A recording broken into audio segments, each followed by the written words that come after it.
Muy buenos días, mi nombre es César Duván Galarza Huetio. Empiezo respondiendo a un comentario que escuché ahorita cuando entramos. ¿Y estos quiénes son? Pues nosotros somos un pueblo nasa de Colombia, pueblos indígenas que vivimos en el país Colombia. Soy defensor de derechos humanos, pero más allá de defensor soy un comunero, como cualquier persona que en la comunidad no existe en rango, ¿no? Voy a tratar de ser un poco general en esta intervención mía. Siempre hemos sido tratados como minorías, ¿no? Y me pareció curioso cuando escuché este comentario ahorita que entré acá, ¿estos quiénes son? Pues somos el pueblo que siempre ha resistido en Colombia frente a políticas de estados, de continentes como este y de gobiernos como el actual en Colombia. Somos un pueblo digno que no hemos parado en este escenario, como en muchos escenarios, para alzar la voz y decir quiénes somos, qué hacemos y por qué lo hacemos.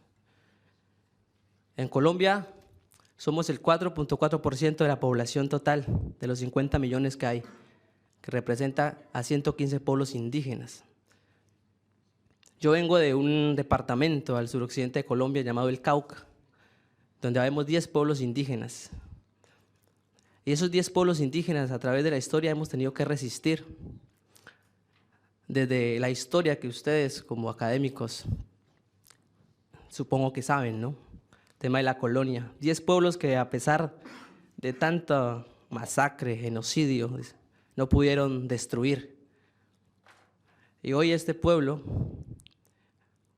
representa esa lucha digna de las comunidades indígenas en Colombia. En el departamento del Cauca existen de esos 115 pueblos, 10 pueblos originarios, entre ellos el pueblo Nasa, que estamos alrededor de 244,000 indígenas nasas asentados en las cordilleras andinas del Cauca.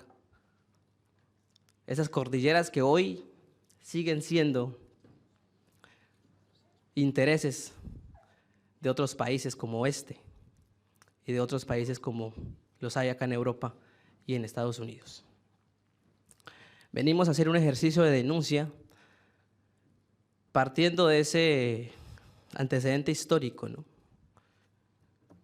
Hemos resistido, hemos dado la vida a muchos compañeros para que hoy yo pueda estar en un escenario como este, diciéndole al Señor quiénes somos nosotros. Señor y señora que están aquí, a todos en general.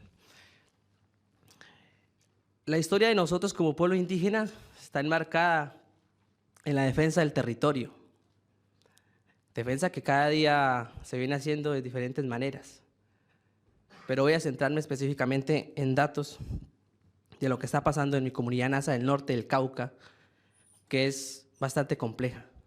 De lo que va corrido de este año 2022, nos han asesinado a 48 compañeros.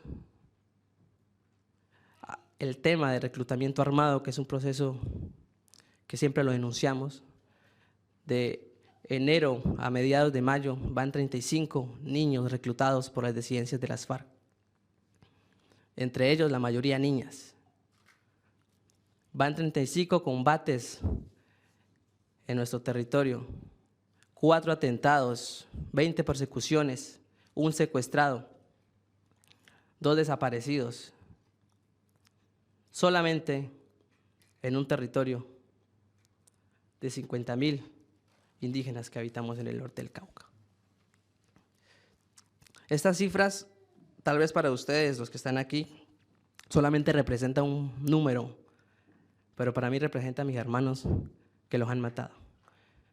Y hoy los están matando el gobierno en cabeza del presidente Iván Duque y sus políticas económicas, que no son garantía para defender la vida y el territorio, en los territorios tanto indígenas como campesinos y afros. Queremos hacer una denuncia en estos espacios para que ustedes, como en calidad de parlamentarios o el rango que tengan en su institución, y como compromiso y obligación que tienen con Colombia en la firma del Tratado de Libre Comercio, que hagan respetar sus propias reglas, porque sabemos que hay una cláusula de derechos humanos, la cual está siendo violada en el país, lo que también los hace responsables del genocidio que está pasando en Colombia en cabeza del presidente. Aprovechando estos 1 minuto y medio, creo que me queda, queremos hacer ese llamado también, ¿no?, a que como responsables que son de tener vínculos con Colombia a nivel económico y político, hagan una presión al gobierno actual del presidente Iván Duque, porque ese gobierno actual ha sido puesto por el narcotráfico y por la corrupción que hoy la derecha sigue manteniendo. Corrupción que en la leía del contexto internacional tiene que ver mucho también países como estos. Agradezco el espacio a los que nos escucharon y seguiremos siendo los pueblos que están resistiendo cada día en el territorio por la defensa de la vida de toda mi comunidad. Muchas gracias.